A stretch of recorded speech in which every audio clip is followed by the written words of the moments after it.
Bonjour à tous, bienvenue à ce webinaire sous le thème Les jeunes et les découvertes culturelles.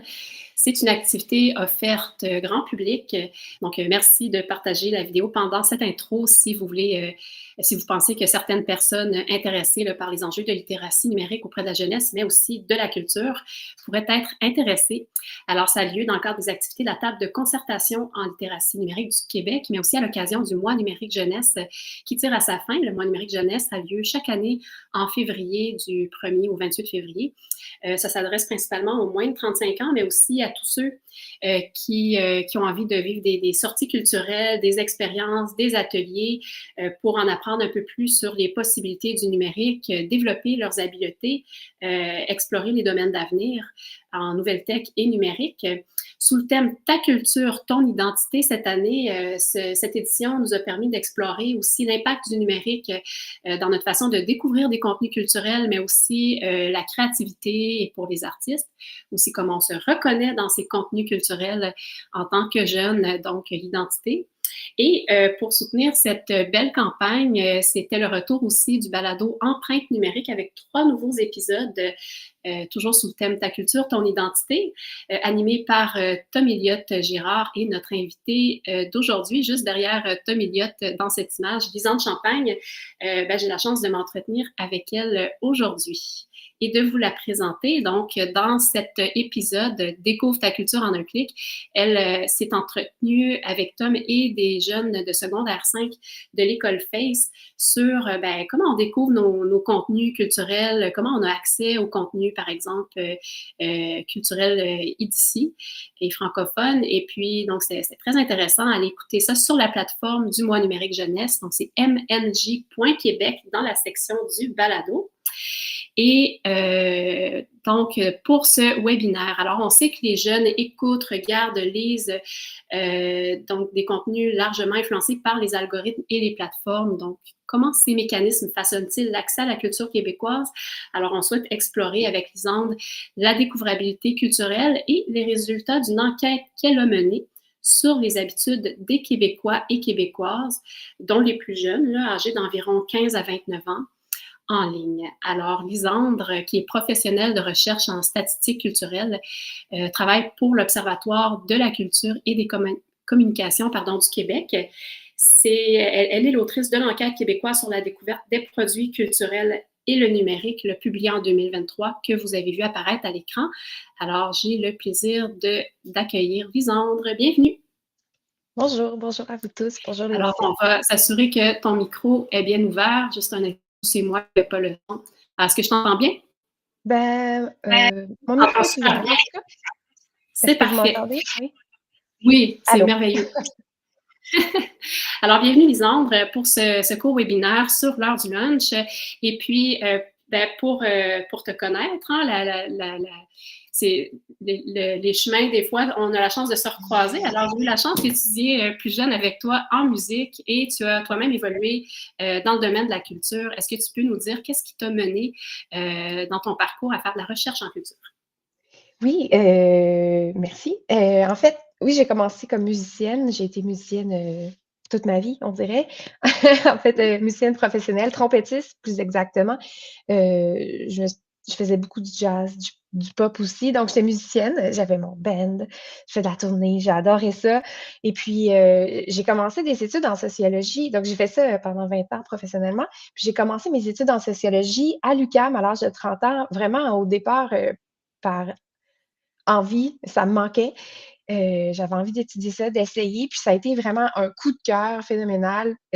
Donc j'ai continué mes études en sociologie, j'ai fait mon bac, ma maîtrise à l'UQAM. Ma maîtrise portait sur les rapports de genre dans l'improvisation du jazz. Puis ensuite de ça, je suis rentrée au doctorat à McGill, toujours en sociologie. Puis là, j'ai fait mes études doctorales, j'ai commencé mon projet de recherche qui portait sur les violences à caractère sexuel dans la musique, auprès des pigistes notamment. Et puis finalement, j'ai quitté le doctorat en 2022, j'ai fait une étude, sur l'état, de la distribution musicale dans le secteur, dans le secteur de la musique. Justement, avec le virage numérique, il y a eu des grandes modifications dans cette structure industrielle-là, ce qui m'a amenée justement à m'intéresser beaucoup plus, notamment aux dynamiques industrielles, mais aussi aux transformations numériques. Et puis, finalement, j'ai été engagée à l'Observatoire de la culture des communications du Québec, qui est une des directions sectorielles de l'Institut de la statistique du Québec, pour ceux et celles qui ne savent peut-être pas. Et puis, nous, dans le fond, on se concentre sur les statistiques qui portent sur la culture, alors qu'il y a d'autres directions qui vont justement travailler sur la santé, bonjour à vous tous, et la santé, le travail, l'économie, tout ça. Donc, à l'Observatoire, on fait plusieurs types de recherches. Puis, depuis que j'ai été engagée, j'ai été amenée à travailler sur l'enquête sur les effets de la pandémie, des effets de la pandémie sur les organisations en dehors de la scène. Je me spécialise notamment sur les résultats sur la consommation d'enregistrements musicaux au Québec, une publication qui a lieu à chaque année. Puis, l'enquête dont on va parler aujourd'hui, qui est l'enquête sur la découverte des produits culturels et le numérique. Alors, Lisande, quand tu as participé au balado Empreinte numérique avec l'épisode Découvre ta culture en un clic, il y a eu un bel échange là, avec les ados et puis ça nous a amené à découvrir un petit peu la notion de découvrabilité culturelle. Hein. Il a fallu un petit peu définir avec eux et puis s'ils étaient contents d'en savoir un petit peu plus là-dessus, je pense que ça mériterait, comme c'est une notion dont on entend toujours de plus en plus parler, mais qui est quand même nouvelle, que tu nous définisses aussi pour le webinaire. Oui, ben, c'est une bonne question parce qu'effectivement, l'enquête s'appelle l'enquête sur la découverte des produits culturels. On ne l'a pas appelé enquête sur la découvrabilité, mais l'enjeu fondamental qu'on voulait aborder, c'était la découvrabilité. Donc, je vais comme nouer tout ça là, pour vous expliquer bien. Donc, la découvrabilité, c'est le potentiel pour un contenu culturel, quel que soit, qui est déjà en ligne, qui est déjà, par exemple, dans un catalogue disponible sur une plateforme, un contenu qui est déjà en ligne, d'être soit aisément découvert, d'être repéré, d'être référé dans l'environnement numérique pour des personnes qui ne cherchent pas particulièrement. Donc là, on parle vraiment de découverte, alors que c'est un concept qui est un peu différent de la trouvabilité, par exemple. La trouvabilité, ça pourrait être, je veux écouter Richard Desjardins, je vais sur mon moteur de recherche, Richard Desjardins, est-ce que je le trouve? La découvrabilité, c'est plus fin, puis ça résonne avec plein d'enjeux numériques. Donc, pourquoi c'est un enjeu? La découvrabilité, c'est ça le nœud, en fait. Ici, c'est, ben, premièrement, il y a un rôle des dispositifs technologiques et algorithmiques dans la découvrabilité. Puis, il y a plusieurs études qui ont été menées par rapport à la découvrabilité qui ont montré que tous les contenus ne sont pas également mis en valeur, référencés et recommandés lorsqu'on on fait des recherches, par exemple. Puis, tous les contenus ne sont pas découvrables de manière égale, mais aussi ce qui pose la question de la diversité des contenus culturels qui sont découvrables pour l'internaute, par exemple. Donc, la question justement, puis ça, c'est un enjeu qui est au cœur, dans le fond, de questions qui sont nationales aussi, en termes de qu'est-ce qu'on produit, qu'est-ce qu'on souhaite qu'il soit découvert par les internautes qui sont sur notre territoire, par exemple. Donc, ça pose beaucoup de questions. Puis, quand on a voulu faire l'enquête sur la découvrabilité, évidemment, on n'a pas les données des plateformes de services de diffusion, on n'a pas les données d'usage, par exemple. On n'y a pas accès, ce qui est un gros enjeu, en fait, pour nous éclairer sur différents processus, qu'est-ce qui se passe justement dans l'environnement numérique. Et c'est pour ça, et là je recule, c'est pour ça qu'on a mené une enquête sur les pratiques de découverte des contenus culturels de la population québécoise, c'est-à-dire comment les gens font pour découvrir des contenus, alors que la découverte, à la fois, des fois, est fortuite, des fois, on cherche un peu à découvrir, des fois, ça nous tombe dessus. Donc c'est un concept qui est nouveau. C'est un nouveau champ de recherche. C'est comme ça qu'on pourrait dire ça. Merci, Agathe. Voilà. Alors, ce qui t'a mené à faire cette enquête sur la découvrabilité, finalement, le besoin était là de comprendre un peu plus là, les mécanismes. Oui. Donc, effectivement, c'est un besoin pour le gouvernement du Québec, notamment. Donc, à l'Observatoire de la culture des communications, nous, on est partenaire avec le ministère de la Culture et des Communications, la SEDEC, le CALC et la BANQ, notamment. Puis, c'est une enquête, celle-ci, qui a été commandée par le ministère de la Culture et des Communications du Québec. C'est une enquête qui s'inscrit dans le cadre du Plan culturel numérique du Québec et en vertu des objectifs de la mission franco-québécoise sur la découvrabilité. Donc, on se met là, je pense qu'on tranquillement, là, on rentre dans le bain de l'enquête, c'est-à-dire où on est, qu'est-ce qu'on cherche à savoir et surtout, comment on va faire pour le savoir. Donc, Les grandes questions qui ont animé cette enquête sont, par exemple, comment, dans le contexte numérique, les gens, soit la population du Québec, parviennent à découvrir des nouveaux contenus culturels, premièrement. Deuxièmement, quelle est l'ampleur des différentes pratiques et habitudes de découverte des internautes? Et plus spécifiquement, quelles sont les sources et les moyens utilisés pour découvrir des contenus québécois en français?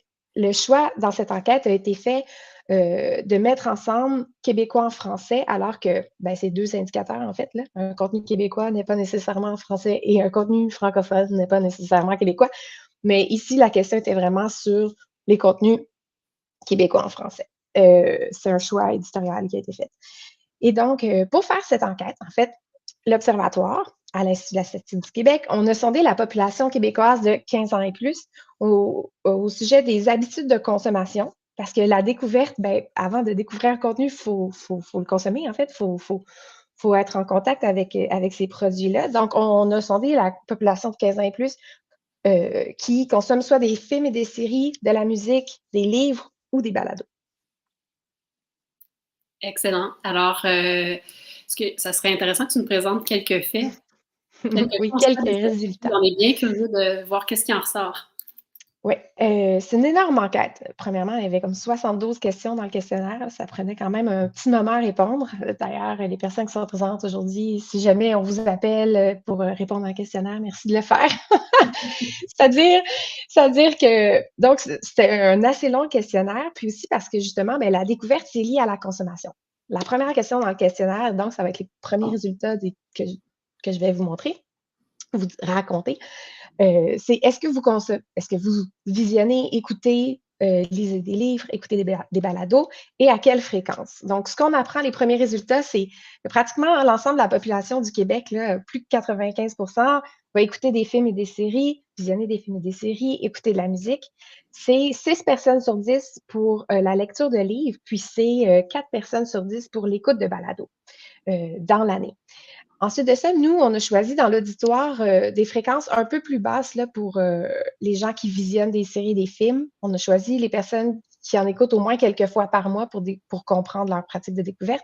Même chose pour la musique. Pour le livre, on l'a gardé annuel, une consommation annuelle, parce que le livre prend plus de temps à être consommé, lu. Puis, pour l'auditoire, on a choisi aussi la fréquence mensuelle. Parmi ces auditoires-là, on a ensuite demandé, est-ce que vous utilisez Internet afin de découvrir des contenus culturels?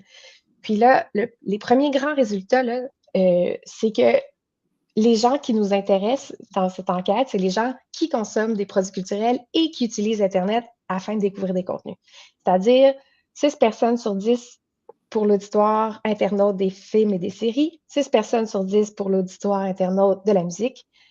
C'est le quart de la population, donc 25 pour l'auditoire internaute des livres et c'est 20 pour l'auditoire internaute des balados. Donc, déjà là, on voit que c'est pas toute la population qui va chercher à découvrir certains contenus culturels sur Internet. Puis ça, c'est important de se rappeler ça, c'est-à-dire c'est qui notre population d'intérêt, c'est ces gens-là. Puis c'est des résultats en soi. Ensuite de ça, des résultats sur les pratiques de découverte, si je vais de manière très générale, c'est-à-dire qu'on apprend que les moyens puis les sources utilisées pour faire des découvertes de contenu culturel par les auditoires internautes vont varier selon le type de contenu qu'ils recherchent. Alors, c'est-à-dire que lorsqu'on cherche à découvrir un film, une série, de la musique, des balados, des livres, n'importe lesquels, les moyens numériques vont primer sur les autres moyens chez les internautes. Ce qui a du sens, c'est des internautes. Mais phénomène intéressant, lorsque cet auditoire internaute-là souhaite découvrir des contenus culturels québécois en français, c'est la consultation de l'entourage qui va primer comme moyen de découverte. Alors ça déjà là, ça nous raconte quelque chose. Puis c'est aussi l'entourage qui est l'un des moyens de découverte qui offre les meilleurs résultats selon les auditoires internautes lorsque vient le temps de découvrir des contenus québécois en français.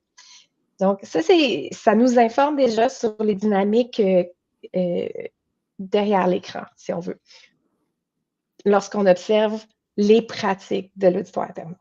Je trouve que ça résonne bien aussi avec les remarques, les avis des jeunes là, dans l'épisode. Eux aussi avaient tendance à consulter leurs amis. Des fois, c'est la famille qui peut les influencer aussi Oui. dans la découverte de nouveaux contenus, tout à fait. Puis, est-ce que Mhm. les jeunes se démarquent par rapport aux plus âgés dans leur manière de découvrir des contenus culturels?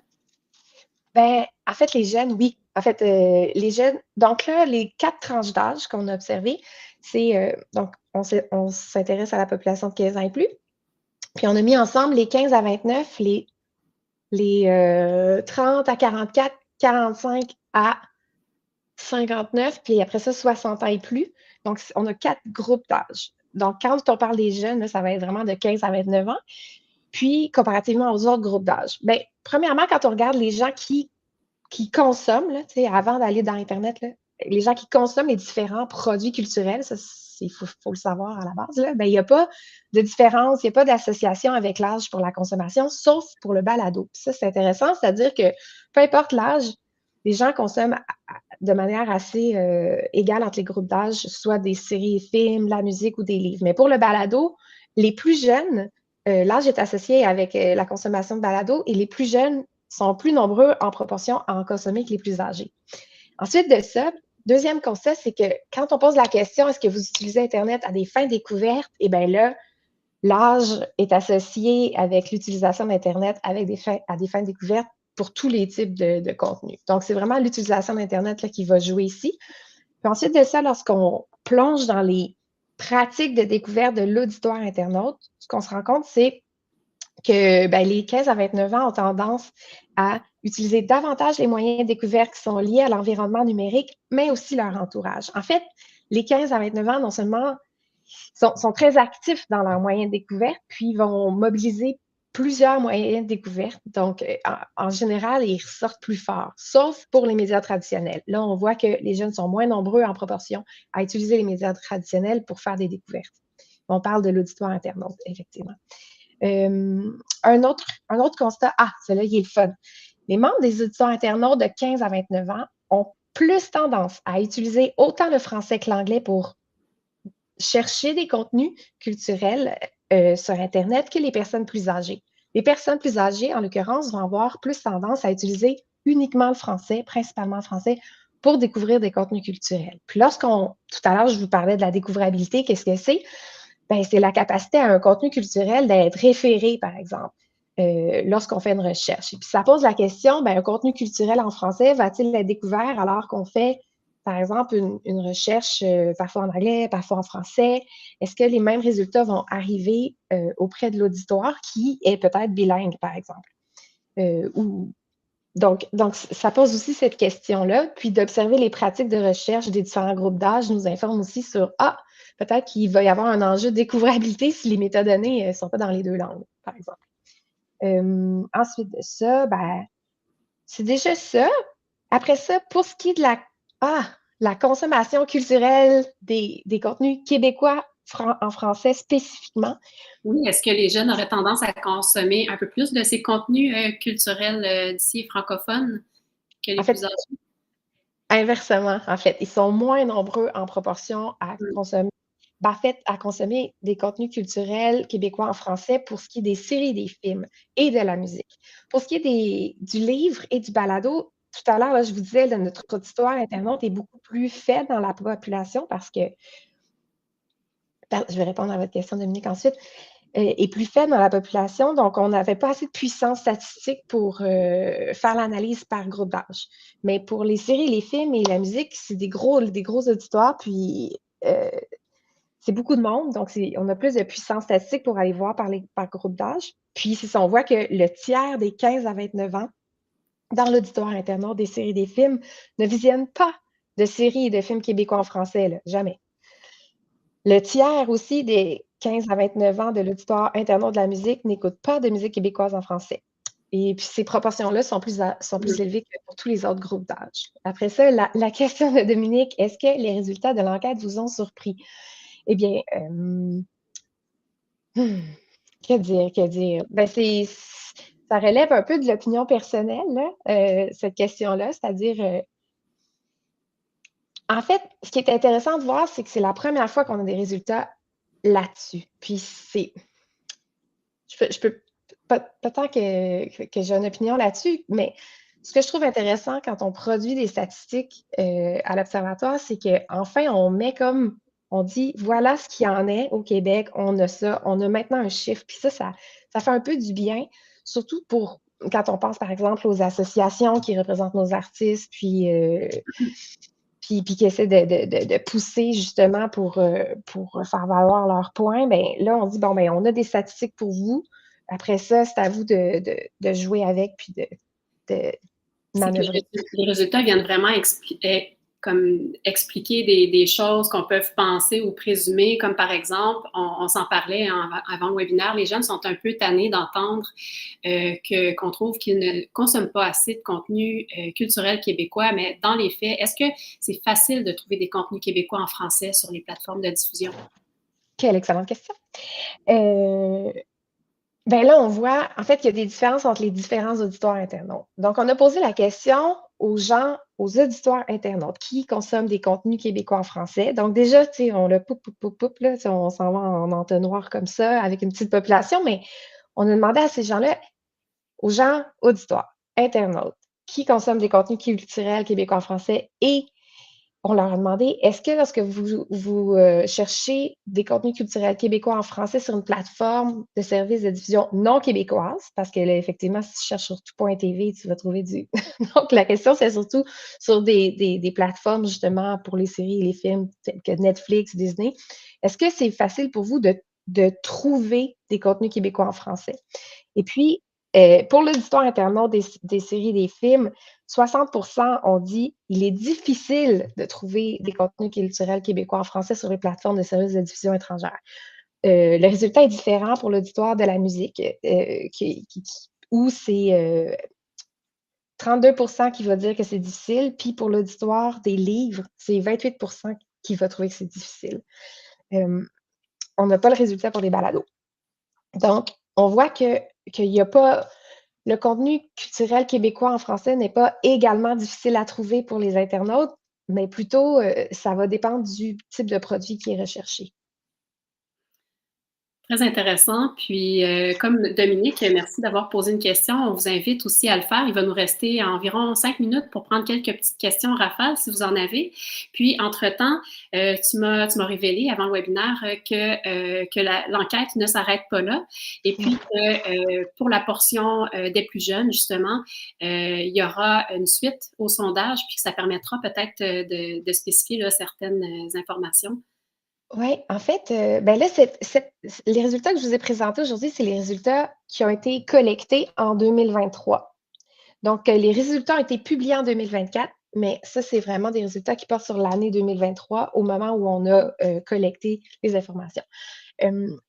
L'année dernière, en 2024, on a procédé à la collecte de données pour l'enquête québécoise sur les loisirs culturels et le divertissement. Et puis ça, c'est une enquête qui est plus importante avec un échantillon beaucoup plus gros. Et puis, c'est aussi 72 questions, c'est un long questionnaire, puis ça couvre plusieurs secteurs, plusieurs domaines culturels, notamment le jeu vidéo. Puis il y a aussi beaucoup de questions qui portent sur je vais vous répondre. Il y a aussi plusieurs questions qui portent sur l'utilisation de certaines plateformes, l'abonnement, divers supports aussi d'utilisation pour la consommation culturelle. Bref, on a collecté ça l'année dernière, puis là, en ce moment, je suis en train de travailler sur une publication qui va porter sur les pratiques culturelles des jeunes de 15 à 29 ans. Donc, ça va vraiment être une publication qui va être concentrée sur les habitudes de cette population-là, puis ça va vraiment nous permettre de plonger plus en profondeur là, sur une génération finalement qui est numérique, puis qui a des pratiques différentes et de Oui, consommation.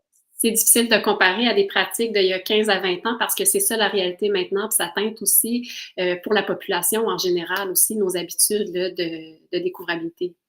Oui, sauf qu'on voit quand même quand on observe les résultats justement de la découvrabilité que sur les pratiques de découverte que le numérique n'est pas utilisé de la même façon auprès des différents groupes d'âge. Oui. Puis là, pour la question ici, Pas qu'est-ce qui mal. justifie l'absence d'informations pour les balados? En fait, pour différentes raisons, là, des fois, les données sont pas tout à fait comparables.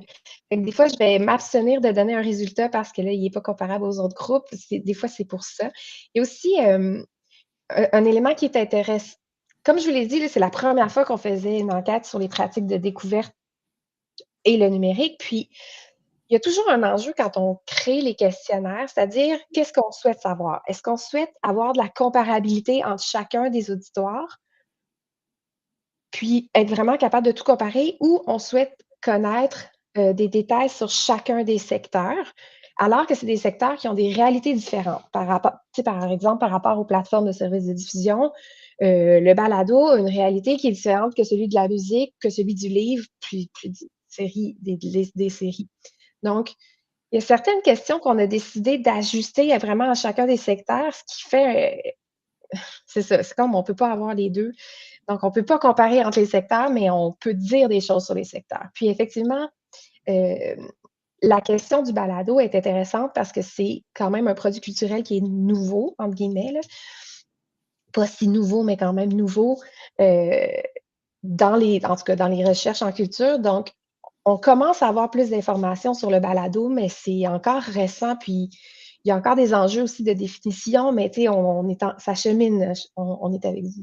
Je ne sais pas si je réponds bien, mais je pense que Oui, donc on va avoir le temps ensuite pour une dernière question avec Agathe. Puis, comme on parle de balado, j'en profite pour rappeler ta participation au balado Empreinte numérique, pour ceux qui n'étaient pas là au début, que vous pouvez aller découvrir sur la plateforme du mois numérique jeunesse sur mnj.québec pour continuer aussi à travers l'entretien de Lisanne avec des jeunes ados de secondaire 5 de l'école FAIS. C'est très intéressant. Mais en plus de l'épisode avec toi, il y a aussi un épisode où on s'entretient avec des artistes très connus à l'international, des artistes d'ici. Donc, on voit l'impact du numérique dans leur création, dans leur art et aussi l'impact aussi sur notre identité, comment on se reconnaît dans les contenus culturels avec une personne qui est dans le domaine du jeu vidéo. Alors, Agathe, avez-vous des conseils pratiques pour mieux découvrir des contenus sur des plateformes internationales? des conseils, même moi, je suis pas bien bonne là-dedans, mais c'est On est plus difficile dans les aussi consoles. quel type de contenu, j'oserais pas m'avancer sur un conseil pratique à ces fins-là, mais je suis certaine que je sais pas, je sais pas comment répondre à cette question-là, je m'excuse. Ah, mais c'est correct. Mais par contre, s'il y a des personnes qui assistent qui auraient envie de partager des conseils en commentaire, allez-y. La communauté est là pour ça. Et Jocelyn Ménard, salut Jocelyn. Est-ce que les questions ont été posées ou sont prévues afin de sonder les raisons pour lesquelles les populations, par exemple, de 13-29 ans, dans ce cas-ci, c'était 15-29 ans, ne consomment presque pas de contenu musicaux québécois? C'est une bonne question parce que, j'ai 2 réponses pour vous, là, pour répondre à cette question-là. Pour les 15 à 29 ans, en fait, il arrive dans les questionnaires qu'on pose la question: «Pourquoi, quelles sont les raisons qui vous motivent à?» Ça arrive qu'on fait ça dans les questionnaires, pas toujours. Euh, c'est difficile aussi poser cette question-là, c'est-à-dire que nous, quand on crée le questionnaire, il faut donc qu'on imagine des raisons, puis il faut être informé aussi sur ces raisons-là pour que ça ait du sens, puis qu'on soit capable d'interpréter les résultats. Donc, on n'avait pas aucune question dans ce questionnaire-là qui portait sur les raisons puis les motivations. Par contre, ça se fait dans des questionnaires quantitatifs. Mais moi, je viens de la méthode Cali, en fait, de qualitatif, là, où on cherche vraiment le sens. J'ai été formée plus en qualitatif, ce qui est un peu ironique alors que je me retrouve à faire des métaux quanti, mais en qualitatif, on va vraiment poser des questions, essayer de comprendre justement, écouter les gens. Puis, si je peux donner un conseil, en fait, ce qui est le fun, c'est de partir de cette enquête-là, si on a des chercheurs qui font du quali, puis ensuite de dire, ah, mais allons vers les gens, posons des questions, faisons des entrevues, puis cherchons le sens derrière ça, puis essayons de comprendre finalement les raisons, puis d'avoir une interprétation beaucoup plus riche, ce qui est pas offert justement dans les résultats que j'ai montrés aujourd'hui. Donc, il y a encore du travail à faire. Mm -hmm. On a bien hâte de voir la suite de cette enquête, donc l'année prochaine avec de nouveaux résultats en Oui. ce qui concerne, entre autres, les plus jeunes, là, âgés de 15 à 29 ans. Donc, cette enquête, on peut facilement la trouver sur le site du gouvernement. Tu pourrais nous indiquer où? Oui, ben, en fait, quand vous allez, si vous tripez, en fait, là, à recevoir des résultats comme ça, vous pouvez vous abonner, soit sur LinkedIn, là, des fois, on fait des super belles vignettes, là, super informatives, mais sinon, vous pouvez aller sur le site de l'Institut de la statistique, puis même vous abonner par thématique qui vous intéresse. Donc, vous pouvez même vous abonner à notre infolette sur, des produits culturels qui vont sortir, puis vous pouvez y aller par choix aussi. Est-ce que multimédia, musique, tout ça. On pourra vous partager un lien aussi à la suite en commentaire. Oui, Un oui, grand oui. merci. Aussi, je vois qu'il y a une question de Benoît. On pourra la déposer, la laisser là en commentaire. Peut-être que Lisanne pourra te répondre, mais c'est Tu tout le auras temps qu'on l'information, avait avec plaisir. parce que cette rencontre webinaire se poursuit entre les membres de la table de concertation aussi pour un échange par la suite, en espérant vous voir les membres. Puis, un grand merci à tous ceux qui ont écouté, interagi aussi lors de ce webinaire qui était comme merci, merci. En fait, très informatif, éclairant sur la découverte culturelle chez les jeunes, notamment à travers les plateformes et en ligne. Et ben, on vous remercie. Donc, on se retrouve l'an prochain au courant du mois numérique jeunesse pour s'entretenir sur d'autres sujets aussi pour mieux comprendre les habitudes aussi et pratiques numériques chez les jeunes québécois. Donc, bonne fin de journée à tous.